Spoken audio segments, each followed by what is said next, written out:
matin et cet après-midi, j'ai eu la même sensation à la toute fin de la pratique.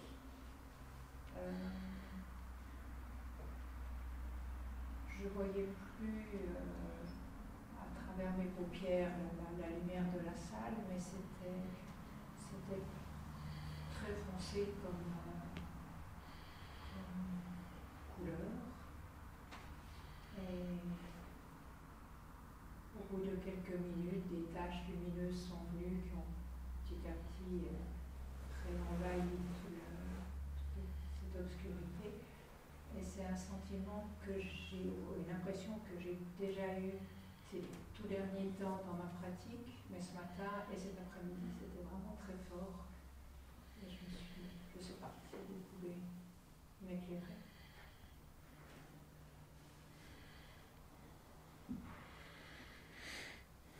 Rien ne me vient spécifiquement pour ça, mais quand vous pratiquez avec attention, progressivement de nombreux phénomènes apparaissent.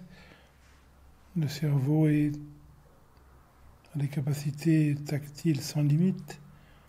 Donc il va y avoir des formes de lumière, d'obscurité, d'expansion, de contraction qui vont se présenter de plus en plus intensément. Ce qui est important à ce moment-là, c'est de rester à l'écoute, pas mettre l'accent sur l'événement sensoriel, mais sur l'écoute dans laquelle apparaît cet événement. Ne cherchez rien, ne demandez rien, comprenez rien, expliquez rien, ne réfléchissez à rien. Et ces événements vont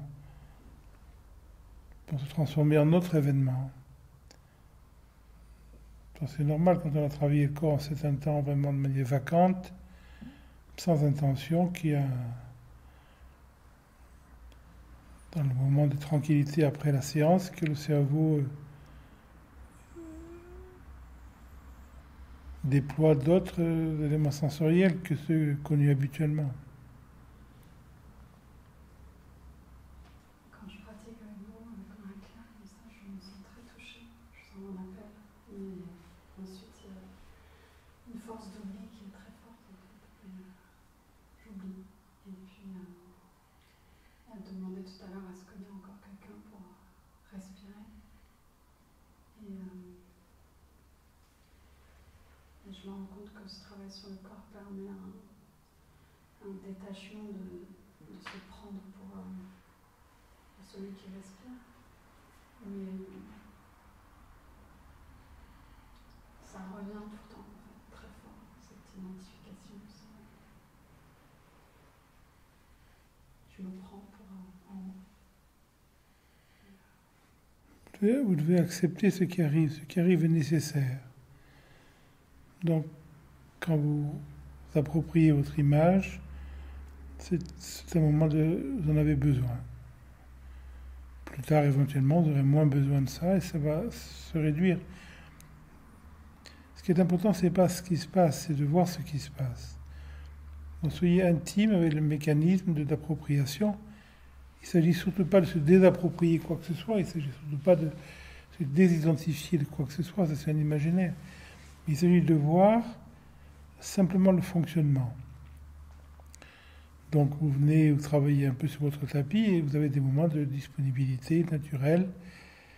Et puis ensuite, il y a un besoin de sécurité qui vient, il y a un besoin de vous en sortir, de vous affirmer. Et de nouveau, vous créez des repères, vous créez une identité, vous créez une idéologie, vous créez un savoir sur vous-même et sur le monde et vous retrouvez une sécurité idéologique. Vous vous rendez compte de ça? Quand j'ai besoin d'une appropriation, si j'en ai besoin, il y a des gens qui ont besoin de se prendre pour des Français, il y en a qui ont besoin de se prendre pour des Marseillais, il y en a qui ont besoin de se prendre pour des hommes, il y en a qui ont besoin de se prendre pour des vieux, ou pour des riches, ou pour des... Chacun, selon sa limite culturelle, a besoin de s'approprier une identification. L'enfant s'approprie sa famille, ses parents, son nom, ses qualifications, etc. Mais à un moment donné, on se rend compte de ça. Il n'y a rien à faire contre. Une identification, c'est une sécurité. J'en ai besoin. Donc, n'essayez pas de lutter contre votre besoin parce que vous allez créer une pathologie. Des fois, vous avez besoin de vous prendre pour une femme, vous avez besoin de vous prendre pour ceci, pour cela, et c'est parfait comme ça. D'autres moments, vous vous rendez compte de ce mécanisme. Et quand je me rends compte de ce mécanisme, je ne change rien, mais il y a une espèce de réduction qui se fait, d'atténuement qui se fait, et ce besoin va se réduire, et à un moment donné, vous n'avez plus besoin, quand vous regardez la Lune, de vous prendre pour une femme, pour un homme, pour un chien, pour n'importe quoi. Vous ne prenez tout simplement pas. De nouveau, une situation apparaît qui se réfère au passé, qui se réfère à une mémoire, à une peur, et l'identification de vous prenez pour une femme, vous prenez pour ceci, pour cela. Tout ça, c'est simplement à constater. Donc, faites pas un combat, comme dans certaines écoles mystiques, où on essaie de combattre l'ego, de combattre l'image, c'est complètement imaginaire. D'abord, c'est pathologique ensuite. Vous créez de la pâture pour les psychiatres ensuite.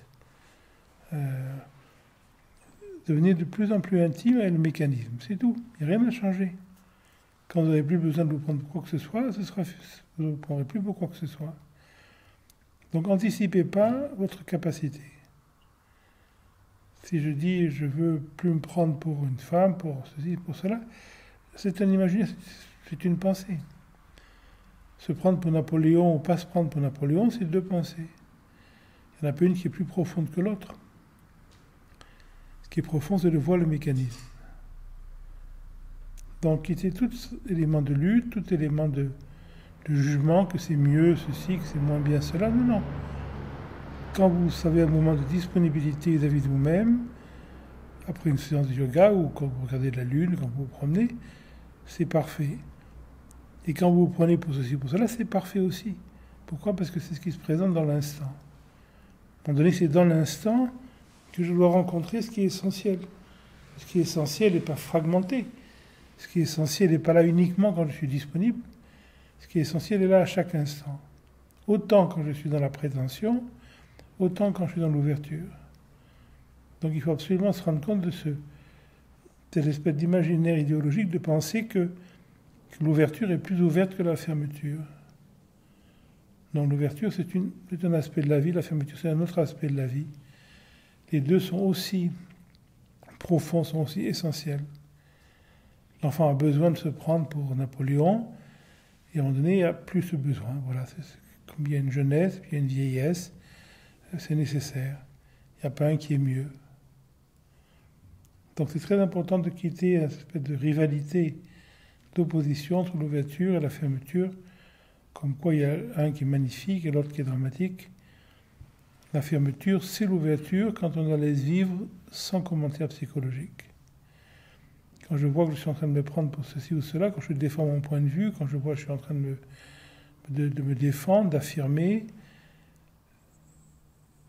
quand je vois ça intensément, il y a un moment de liberté vis-à-vis de ça. J'ai bien le droit d'affirmer, j'ai bien le droit d'être prétentieux, j'ai bien le droit d'être arrogant, j'ai bien le droit à ce qui se présente. Pourquoi ? Parce que c'est comme ça. Donc, à un moment donné, je n'ai plus de guerre avec moi-même. Ce qui se présente est indispensable. Quand mon arrogance est là, elle est bienvenue. C'est ça qui est nécessaire. Quand il y a une disponibilité, c'est bienvenu. C'est ça qui est nécessaire. Mais il n'y a pas de hiérarchie. C'est important de quitter cette opposition dualiste imaginaire entre l'ouverture et la fermeture. C'est deux aspects de la même lumière, de la même conscience. Donc pas de lutte. Mais soyez de plus en plus intime avec comment ça fonctionne en vous, et c'est la seule chose qui est fonctionnelle. Est-ce qu'on peut dire aussi que dans la pratique, lorsqu'il y a une douleur physique qui apparaît, elle est nécessaire aussi ? Vous savez, finalement, c'est l'être humain qui forge ces concepts de nécessité ou de hasard, mais c'est des concepts complètement bidons. On peut le dire rapidement, on peut le dire à un enfant, qu'un enfant se fait mal, qui réagit contre la douleur. Vous pouvez l'amener à se rendre compte qu'il faut accepter ce qui est là. Pourquoi ? Parce qu'il n'y a pas le choix. Mais à un moment donné, vous n'êtes plus un enfant. Vous n'avez plus besoin d'interpréter ce qui arrive. Ce qui arrive est impensable. Donc dire cette douleur est indispensable ou dire c'est une malédiction, c'est deux concepts. Dire c'est inévitable, c'est un concept qui est plus pédagogique, mais c'est un concept aussi. Cette douleur est plus que inévitable ou autre chose. Elle est la conscience elle-même. Une douleur, c'est simplement la vie vous demande d'être plus intime avec cette région de votre vie. Quand il y a une difficulté, la vie vous demande de mieux regarder. Ben oui, c'est important, mais on n'en est pas plus que le reste. Il n'y a pas de hiérarchie. Mais quand il y a une douleur, il faut l'écouter, sans la pensée, sans l'ego, sans la dynamique de vouloir changer. Dire j'accepte c'est un concept, dire je refuse c'est un concept, il n'y a rien à dire, il y a à sentir.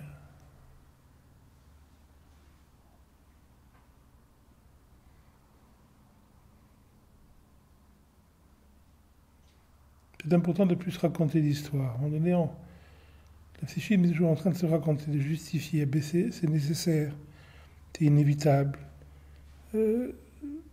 Pourquoi pas? Mais c'est des mots qui ne veulent rien dire. Alors, des fois, on les emploie, bien sûr, pédagogiquement. Mais vous devez vous rendre compte de leurs limites. Ce qui arrive est impensable, parce qu'il n'y a rien qui arrive. C'est nous qui décidons qu'il y a quelque chose qui arrive.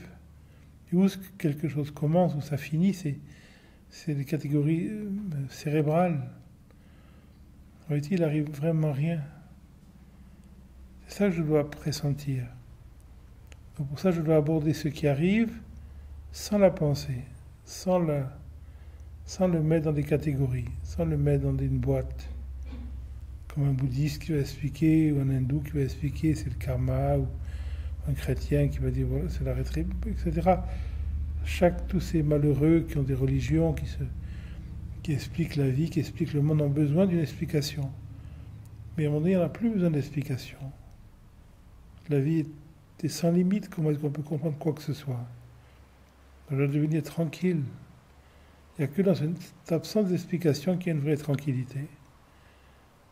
Et là, vous verrez que la douleur nécessite aucune stimulation cérébrale. Elle est purement tactile, il n'y a rien à penser. C'est là que se passe la vraie écoute.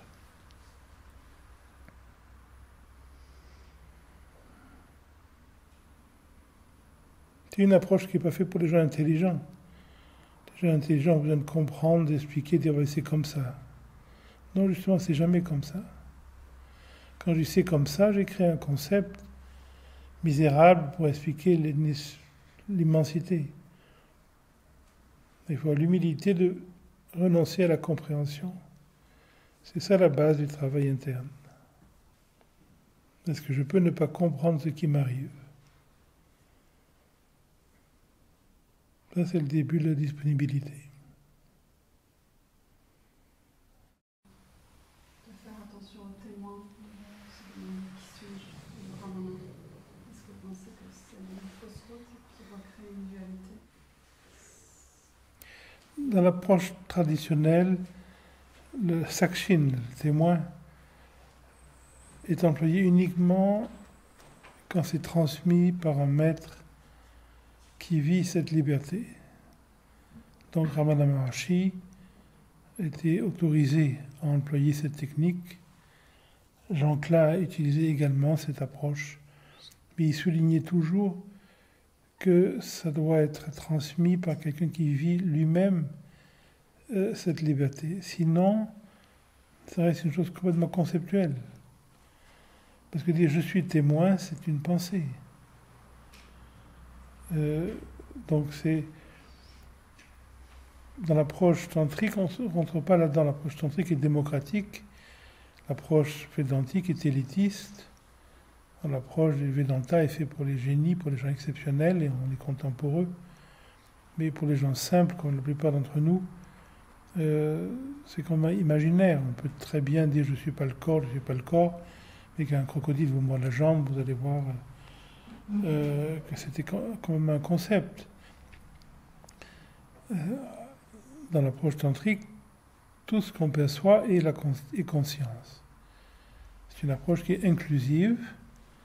L'approche védantique est une approche qui est exclusive. Tout ce qui n'est pas la conscience est exclu. Comme rien n'est la conscience mais objective, toute perception est exclue. On appelle neti-neti. C'est une approche merveilleuse et honnêtement c'est la même chose parce que le point et la circonférence sont absolument identiques. C'est uniquement de point de vue de l'espace et du temps que le point et la circonférence sont différents. Mais une circonférence vue de loin c'est un point et un point vu de près c'est une circonférence. Il n'y a pas de différence. C'est le temps qui sépare les deux et l'espace. Donc l'approche tantrique inclut toute perception, donc tout ce que je perçois et ne peut pas être autre chose que la conscience. Et l'approche védantique exclut tout ce qu'on perçoit comme ne pouvant pas être la conscience, parce que la conscience ne peut pas être perçue. Tout ce qui est perçu, bien sûr, n'est pas la conscience. Mais il n'y a pas de contradiction.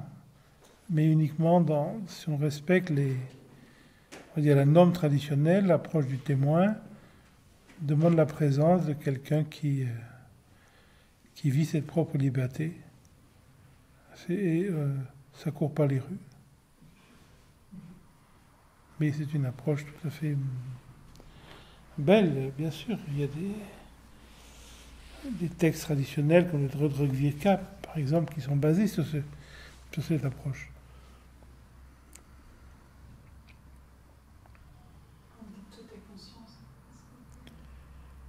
Oui, pour nous, tout est conscience. Donc, il n'y a pas de sensation d'exclusion. Tout ce qui se présente dans la vie est la manière dont la conscience se révèle à nous dans l'instant. Alors, j'ai pas besoin de me désidentifier de quoi que ce soit.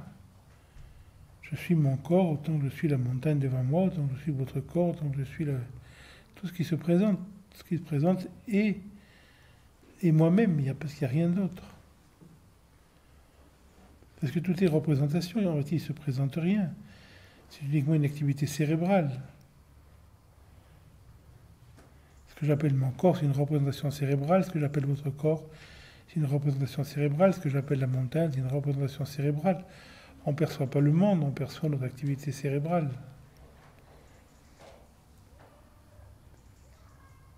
Tout ça, c'est toute cette activité cérébrale et la manière dont la conscience se manifeste dans l'espace-temps. Mais il n'y a pas de contradiction. C'est une autre manière d'attraper le même poisson. Un peu comme vouloir être conscient de la conscience, ça ne veut rien dire. To be aware of the awareness, c'est stupide, ça veut rien dire, c'est stupide. Ça n'a pas de sens. On ne peut pas être conscient, parce que la conscience n'est pas un objet dont on pourrait avoir conscience, c'est complètement imaginaire. C'est purement mental. Pendant l'assise, tout à l'heure, Marie-Claire disait pendant l'assise, on ne respire pas en ujjayi. Je me demandais. Oui, l'ujjayi, c'est spécifiquement pour les asanas, plus un ou deux pranayamas, mais très peu. Les vrais pranayamas ne sont pas en ujjayi. Mais les asanas sont toujours en ujjayi, sauf quelques exceptions. Et donc, quand vous faites dans une assise, l'assise est plus un asana en tant que tel, c'est un moment d'écoute. Donc on doit laisser le souffle complètement libre. Vous n'avez même pas vous occuper du souffle, vous occupez uniquement de la vibration, c'était un moment d'intensité, d'écoute, de lumière. Vous n'occupez pas du souffle. Si le souffle se présente à la conscience, vous le laissez faire, bien sûr. Mais normalement, il y a autre chose qui va prendre le dessus.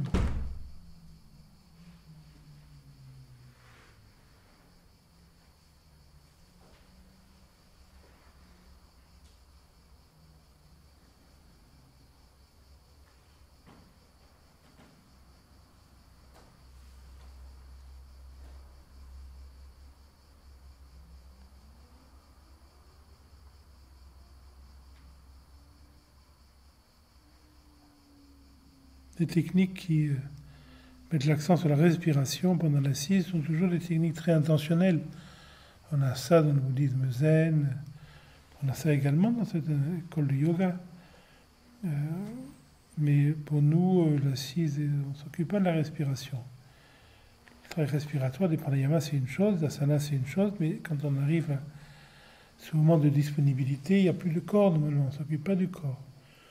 Et sinon, il vaut mieux s'occuper de la tactilité du corps que de la respiration. Si ça s'impose, on l'accepte, bien sûr.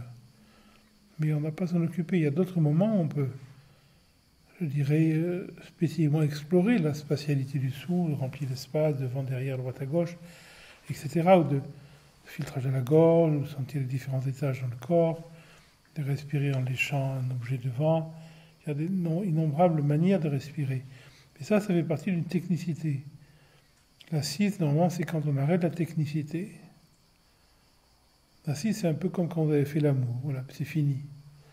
Votre amante s'en va. Et qu'est-ce qui reste? Il reste le ressenti. C'est la même chose. Vous avez fini de faire l'acrobatie. Et qu'est-ce qui reste? Il reste le ressenti.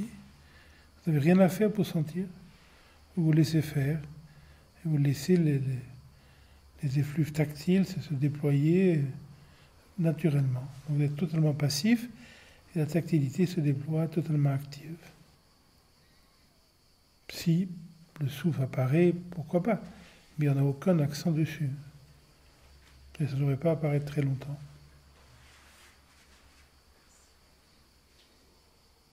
Le yoga tantrique, c'est comme si on n'avait rien à faire en fait, juste être là, présent à ce qui se présente. Et quand ce que l'on a à vivre en fait est agréable, la vie nous paraît agréable, c'est comme si c'était très facile de ne rien faire.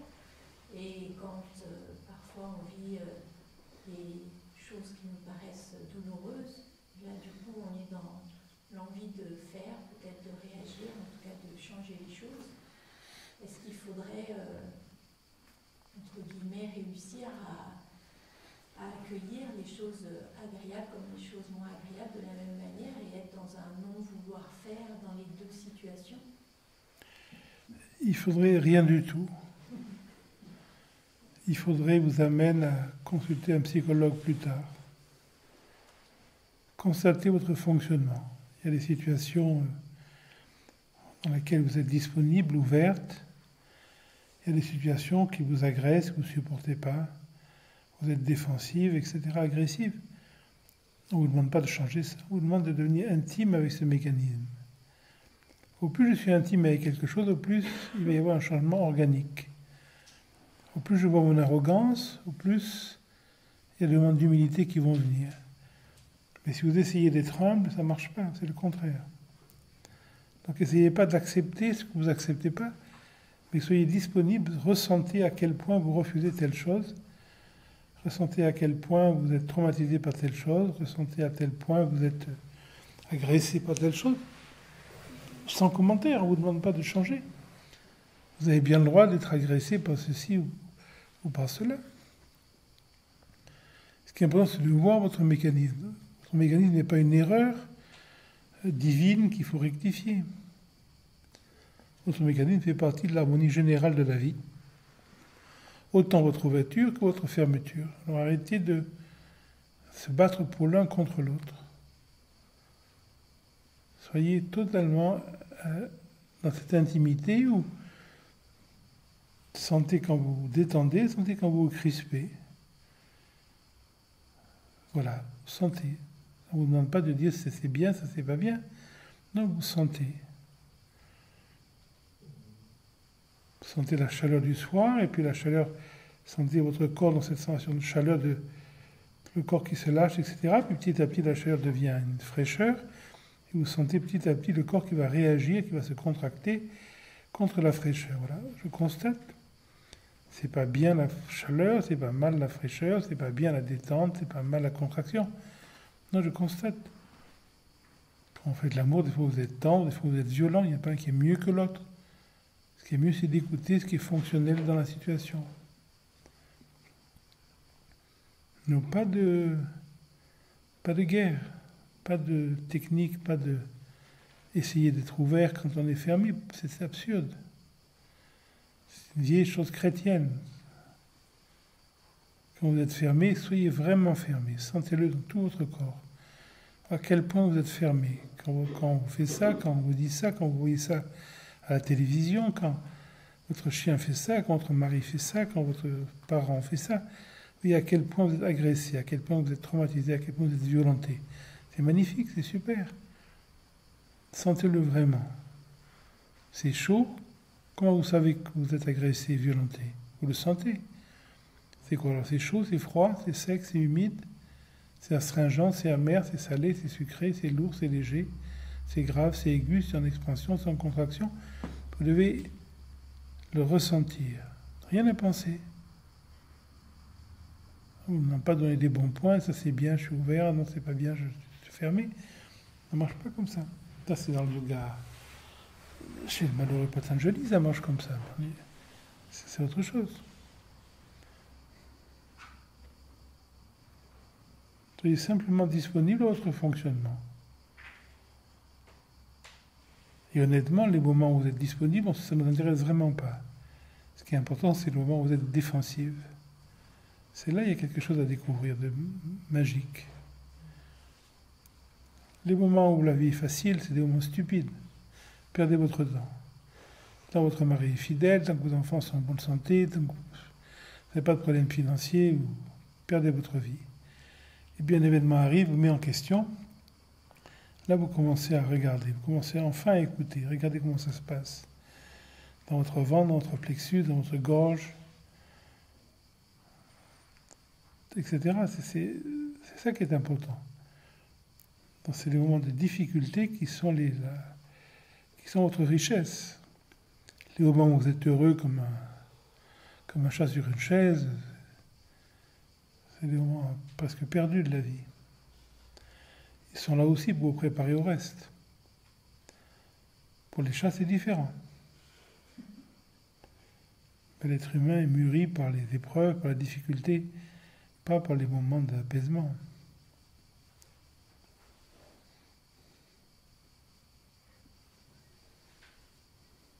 Ne cherchez pas à être ouvert, mais cherchez à voir à quel point vous êtes fermé sans vous défendre. Vous avez bien le droit de vous défendre. Voilà, vous l'acceptez totalement. Vous avez bien le droit d'être fermé, vous l'acceptez totalement. Vous avez bien le droit d'être jaloux, vous l'acceptez totalement. Vous avez bien le droit d'être en colère, vous l'acceptez totalement. Vous avez bien le droit de juger ceci ou cela, vous l'acceptez totalement. Et vous voyez ce qui se passe quand vous acceptez ce que vous n'acceptez pas.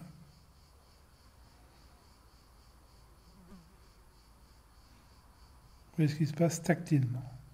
C'est ça qui est important.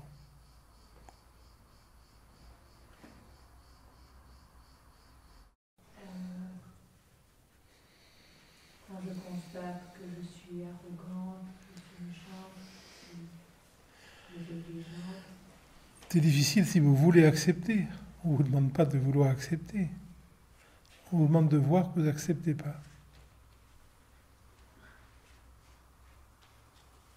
Quand vous vous sentez arrogante, sentez-le dans la mâchoire, dans la poitrine, dans le ton de votre voix, dans votre regard, dans votre gestuelle, dans votre respiration. Sentez-le comme un acteur qui doit représenter l'arrogance, mais l'acteur va sentir l'arrogance dans tout son corps. Le spectateur doit voir qu'il est arrogant, donc il doit être arrogant de tout son cœur, de son corps. Le travail du yoga, c'est très proche du travail de l'acteur. Uniquement, nous, on ne cherche pas une expression extérieure, mais c'est la même écoute. Pourquoi? Parce que l'acteur est libre de son rôle. L'acteur ne se prend pas pour le rôle. L'acteur peut jouer la jalousie, il peut jouer l'avidité, il peut jouer la rage, il peut jouer l'amour, mais il est derrière le masque. C'est une forme de liberté. C'est ça qui est important. Un bon acteur est derrière le masque, il ne se prend pas pour son personnage. C'est pour ça que dans le théâtre traditionnel, où il y a un très gros maquillage, où il y a des masques, parce que l'acteur, ce qui est important, c'est le personnage, c'est pas l'acteur.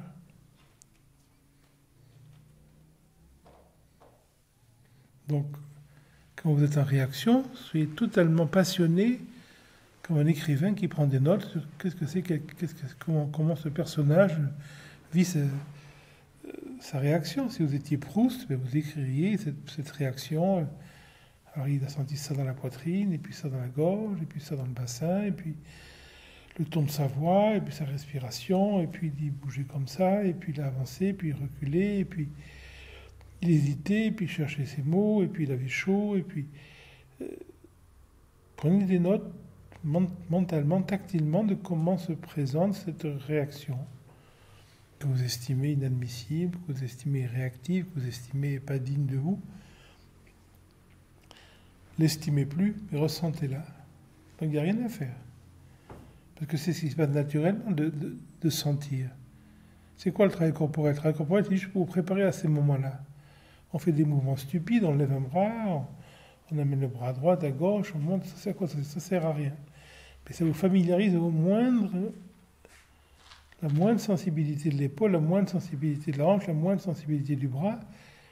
Votre attention devient micro-sensible à des événements tout à fait subalternes, tout à fait superficiels, pour qu'ensuite, quand vous êtes en réaction, quand vous êtes dans la critique, quand vous êtes dans le jugement, quand vous êtes dans la défense, vous avez la même sensibilité pour sentir dans les yeux, dans la mâchoire, dans les narines, dans la gorge, dans le sternum, dans le bas-ventre, dans le ventre, dans les cuisses, dans les reins, dans la mâchoire, toute l'étendue de la réactivité, et la sentir tactilement, la sentir vibratoirement, la sentir gustativement, la sentir auditivement, la sentir olfactivement, etc. Quand vous réagissez, il y a une odeur en vous, il y a un goût en vous, il y a une couleur, tout ça, il faut le sentir.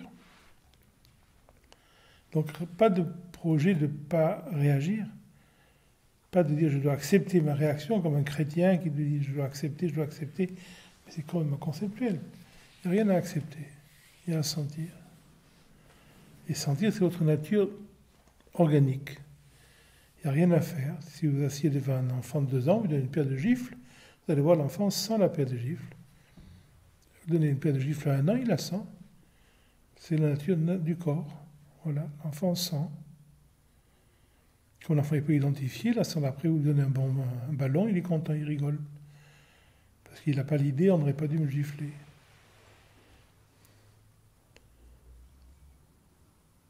Sentir. Donc, il n'y a jamais à vouloir changer quoi que ce soit. Changer quoi que ce soit, c'est un imaginaire. C'est l'arrogance des religions, c'est l'arrogance des disciplines spirituelles, mais c'est une arrogance qui tourne en rond. On ne va pas devenir de plus en plus humble. Ça ne marche pas comme ça. Ce n'est pas une activité, c'est-à-dire on arrête de s'approprier quelque chose. L'action naturelle de l'être humain, c'est s'approprier les choses, les émotions. Là, c'est une désappropriation, c'est-à-dire on fait rien, on laisse l'émotion vivre et mourir. Qu'est-ce qui empêche que l'émotion meure? C'est l'idée de soi-même. Si j'ai une idée de moi-même, si je me prends pour ceci et cela, si je me prends pour quelqu'un d'intelligent, on me traite d'imbécile, je me sens agressé. Si je me prends pour un Français, les Français sont des idiots, je me sens agressé. Si je me prends pour une femme, si on dit que toutes les femmes sont débiles, je me sens agressé. Si je me prends pour un riche, on dit les riches sont des salauds, je me sens agressé. Si je me prends pour un pauvre, on dit les pauvres sont des débiles, etc., etc. C'est toute l'appropriation qui agresse, c'est pas la situation. Si vous ne prenez pas, l'environnement vous voit comme il voit, les riches vous voient, les gens plus riches que vous voient pauvres, les gens plus pauvres que vous voient riches, vous ne voyez pas du tout. C'est les autres qui vous voient. Donc on n'a plus de problématique avec l'environnement. Et il n'y a que l'environnement. Le premier environnement, c'est moi-même. Donc quand j'arrête de mettre des bons points et des mauvais points, tu devrais être plus ouvert, tu devrais être moins ceci. C'est quand même pathologique. De qui on parle? On n'est pas deux. On va finir à l'hôpital psychiatrique. Vous prenez pour qui pour vous juger? Comme si vous étiez dans une sphère astrale en train de vous mettre des bons points.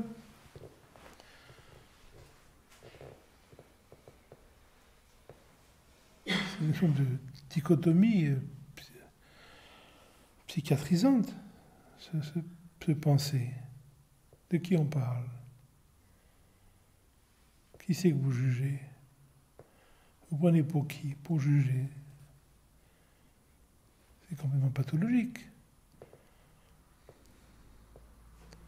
Comme les gens qui entendent des petites voix qui leur disent ceci ou cela. Mais il faut voir un psychiatre. C'est la même chose. Pour se juger, si on se juge, il faut voir un psychiatre. Parce qu'elle vous dit, il n'y a personne qui vous juge si vous êtes une seule chose. Vous n'êtes pas deux. Sinon, vous aurez une grosse médication. Il n'y a jamais à juger. Comme je juge tout le temps, je vois ça. Cet imaginaire comme si j'étais un esprit qui juge, ah là tu as tort, là tu as raison, là tu es fermé, là tu n'aurais pas dû faire ça. Je dois voir ce mécanisme, humblement.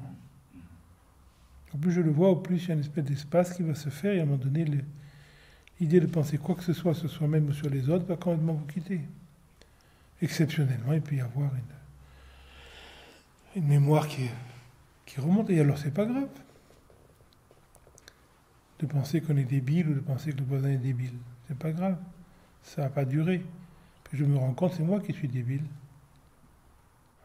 Il n'y a jamais de place pour un conflit, pour quelque chose qui serait difficile, qu'il faudrait entreprendre, qu'il faudrait réussir, qu'il faudrait arriver. Tout ça, c'est des imaginaires. C'est tellement facile que, sur un certain plan, on va dire c'est difficile. Parce que c'est trop facile de rien faire. Le psychisme veut faire quelque chose. Alors, qu'est-ce que je fais? J'ai écouté un entretien, alors voilà, qu'est-ce que je fais maintenant? Qu'est-ce que j'en fais? Le psychisme est comme ça, il veut... Ça le serve à quelque chose. Mais justement, ça ne sert à rien. Je dois repartir affamé, sans la moindre sécurité, sans le moindre dire, ah, c'est comme ça. Quand je dis c'est comme ça, je suis tombé dans mon imaginaire. Parce que moi, j'ai créé une nouvelle religion. C'est comme ça. Ça, c'est juste, ça, c'est faux. Ça, c'est le haut, ça, c'est le bas. Je dois faire ça pour arriver d'en bas en haut. Et à ce moment-là, il y a bien sûr l'arrogance d'arriver, il y a bien sûr la projection de bien sûr je ne vais pas y arriver, bien sûr, etc., etc. Il n'y a nulle part à arriver. Chaque fois, je suis en train de me dire qu'est-ce que je peux faire, qu'est-ce que je dois faire. Non, qu'est-ce que je ressens. Voilà. Uniquement ça. On m'a traité comme ça, peu importe, je vois le monde comme ça, je suis agressé par ceci. Qu'est-ce que je sens? Simplement. Je me tais et dans mon silence, le senti commence à parler. C'est la voie la plus directe. Il n'y a rien à faire.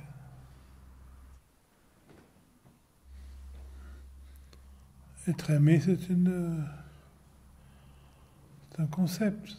Qu'est-ce que ça veut dire être aimé? Vous imaginez pas qu'on peut vous aimer quand même. Les gens vous aiment pas, ils veulent quelque chose de vous. Quand vous correspondez à leurs critères physiques, affectifs, financiers, culturels, politiques, chacun ses goûts, les gens vous aiment. Puis vous changez les critères, ils vous aiment plus. Les gens vous aiment pas, ils veulent quelque chose. Et vous faites pareil. Vous n'aimez pas quelqu'un, vous voulez quelque chose. Il faut être honnête avec soi-même. Chercher à s'aimer soi-même, c'est un délire aussi, j'imagine. Pardon?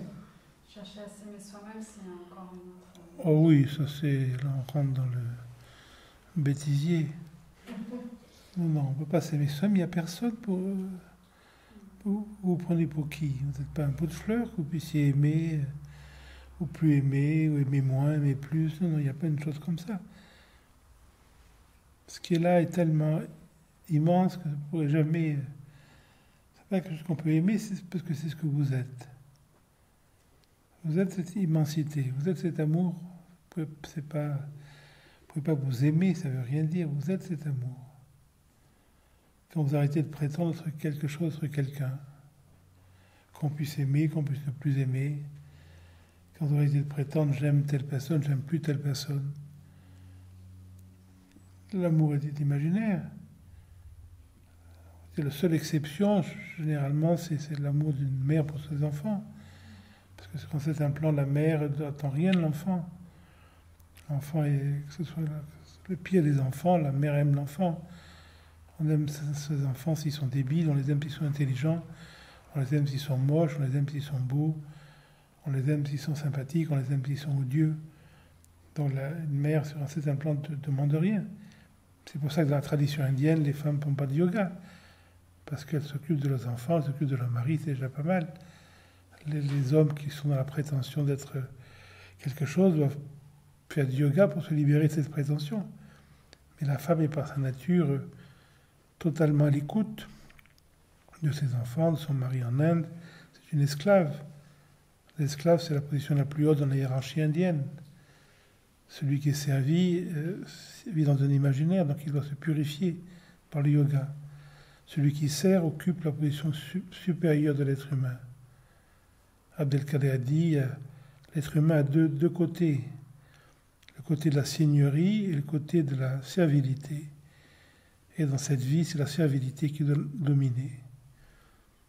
Donc l'être humain doit se vivre de manière servile, c'est-à-dire comme le serviteur de tout son environnement. La seigneurie de l'être humain doit rester cachée. C'est ce que vit une femme dans l'Inde traditionnelle. Je ne parle pas de l'Inde moderne. Et c'est ce que vit une femme généralement avec ses enfants. Quand vous n'avez pas d'enfants, vous pensez que vous êtes la personne la plus importante du monde. Si vous avez un enfant, vous vous rendez compte que tout ce que vous vouliez pour vous, maintenant vous le voulez pour l'enfant. Donc vous vous rendez compte que c'est le donner qui vous rend heureux. Si vous avez faim, s'il y a une seule part de gâteau, est-ce que vous préférez la manger que l'enfant meure de faim, ou la donner à l'enfant et mourir de faim, ou la donner à l'enfant? Ça vous rend heureux. Ça vous rendrait malheureux de manger que l'enfant meure de faim. Donc la femme naturellement se rend compte que l'autre est plus important que soi-même. Dans la vie humaine, c'est de donner, c'est pas de prendre. Donc ça, c'est l'Inde traditionnelle, qui n'existe peut-être plus. Ça, c'est autre chose. Mais l'amour humain, les gens qui souffrent par amour, vous aimez quelqu'un, puis la personne couche avec quelqu'un d'autre, vous ne l'aimez plus, ça, c'est des batifoulages, ça fait partie de l'éducation, ça fait partie de la maturation. Il faut faire ça à un certain âge. Mais on n'a plus 15 ans. Donc vous arrêtez de rentrer dans ces choses-là. Ça n'empêche pas une vie fonctionnelle, ça n'empêche pas de vivre avec quelqu'un ou 5 personnes, 10 personnes. Ça, c'est purement culturel. Mais vous n'avez plus d'imaginaire. Vous aimez tout ce qui se présente, vous allez voir, c'est vous-même. Parce qu'il n'y a rien de séparé de vous-même. Donc vous allez aimer tout ce qui se présente. Ensuite, comment cet amour s'exprime, ça c'est purement fonctionnel. Vous n'allez pas coucher avec tout le monde, etc. Généralement, si vous avez des enfants, ne couchez pas avec eux. Donc on peut très bien aimer quelqu'un sans coucher avec. Couchez pas avec vos parents généralement non plus, et ça n'empêche pas de les aimer. La sexualité, c'est une toute petite fraction de l'amour possible. Il y a des milliers d'autres possibilités plus importantes, plus approfondies. Mais des fois, vous grondez votre enfant, ça ne veut pas dire que vous ne l'aimez pas. Donc la froideur et la chaleur font partie de l'expression de l'amour. Des fois, vous tuez un moustique, ça n'empêche pas l'amour. Si vous prenez dans une forêt, une vipère tombe sur le pied de votre enfant, mais vous tuez la vipère, c'est une forme d'amour aussi. Donc, l'amour peut prendre la forme de la mort, peut prendre la forme de la violence, peut prendre la forme de l'affection, peut prendre la forme de la sexualité, peut prendre la forme de la distance, peut prendre la forme de la proximité. Donc l'amour est sans forme. Mais ce que les gens appellent, à cause de l'invasion cinématographique ou des mauvais romans, l'amour humain, c'est une chose complètement conceptuelle. C'est imaginaire. Ça a une valeur éducative. À un certain âge, on passe par là. Et à un moment donné, que quelqu'un vous dit « je t'aime » et qu'on vous dit « je t'aime plus », vous ne savez pas de quoi parle. Vous ne savez pas à qui cette personne parle et vous ne savez pas non plus de quoi il parle.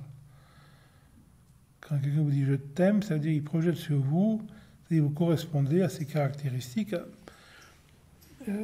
sur un certain plan.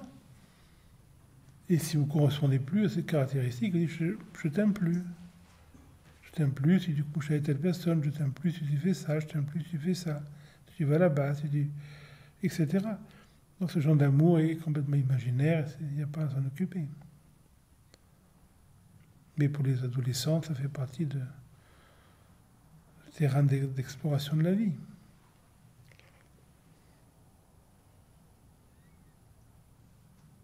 C'est la même chose d'aimer terriblement sa poupée et être si malheureuse quand on vous prend la poupée, et aimer terriblement le voisin ou la voisine et être si malheureuse quand le voisin ou la voisine couche avec quelqu'un d'autre, c'est la même chose.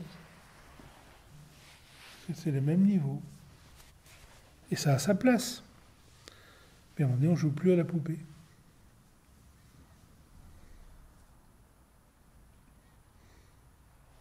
Le fait de se sentir blessé sert aussi à recréer une sécurité.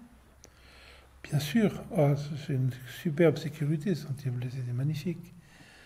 Rendez-vous compte combien de fois vous avez été blessé, c'est exceptionnel. Rendez-vous compte depuis combien de temps vous êtes blessé. Tout petit, vous étiez déjà blessé, c'est magnifique. Et chaque fois que quelqu'un ne vous traite pas selon votre imaginaire, vous réactivez cette blessure. C'est une sécurité majestueuse. C'est une sécurité magnifique. Une grande sécurité. Profitez-en parce que ça ne va pas durer éternellement. À un moment donné, vous ne pourrez plus être blessé. Voilà. Si un crocodile vous mange le pied, votre pied est blessé. Il ne pourrait plus être blessé psychologiquement parce que quelqu'un couche avec quelqu'un d'autre, que quelqu'un vous dit qu'il ne vous aime plus, parce que quelqu'un fait ceci ou cela. Les gens font ce qu'ils ont à faire, ils sont pour rien. Pourquoi être blessé? C'est que vous avez une attente. Ça va passer, rien à attendre.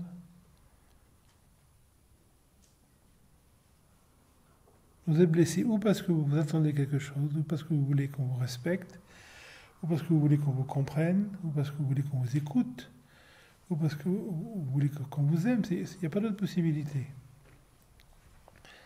C'est très fort. Pourquoi vous voulez qu'on vous aime? C'est à vous d'aimer les gens qui vous aiment ou qui ne vous aiment pas. Pourquoi vous voulez qu'on vous respecte? C'est à vous de respecter les gens qui vous respectent ou non. Pourquoi vous voulez qu'on vous comprenne? C'est à vous de comprendre les gens qui ne vous comprennent pas.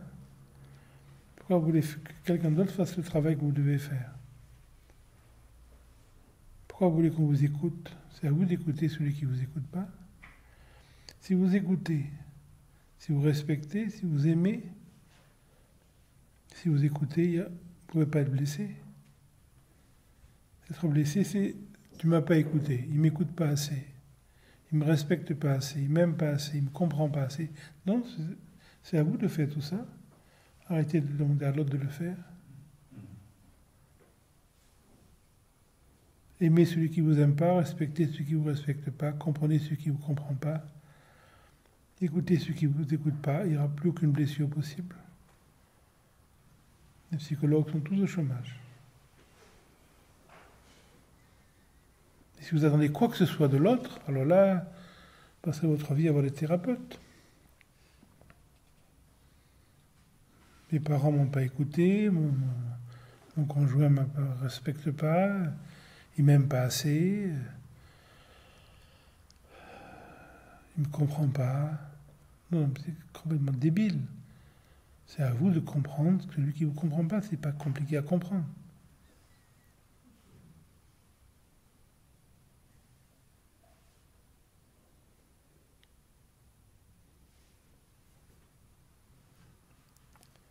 Ça n'empêche pas les liens humains, ça n'empêche pas de coucher avec un voisin ou avec une voisine, mais ça empêche d'attendre quoi que ce soit. Si vous attendez rien, la vie est facile, la vie est souple. Les liens sont plus affectifs, les liens sont internes, sont intimes. Les liens affectifs, c'est une maladie. Le vrai lien ne fait pas souffrir. Quand vous aimez quelqu'un, vous ne pouvez pas souffrir de cet amour, c'est pas vrai. C'est pas avec qui couche avec quelqu'un d'autre que vous l'aimez moins. Ça, c'est quand on a 15 ans.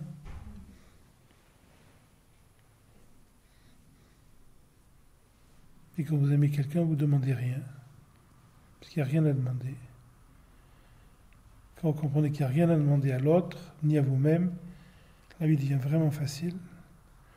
Mais je traite l'autre comme je me traite moi-même. Tant que je me demande constamment des choses, tu devrais être comme ça, tu devrais plus être comme ça, tu devrais être moins réactif, tu devrais être moins jaloux.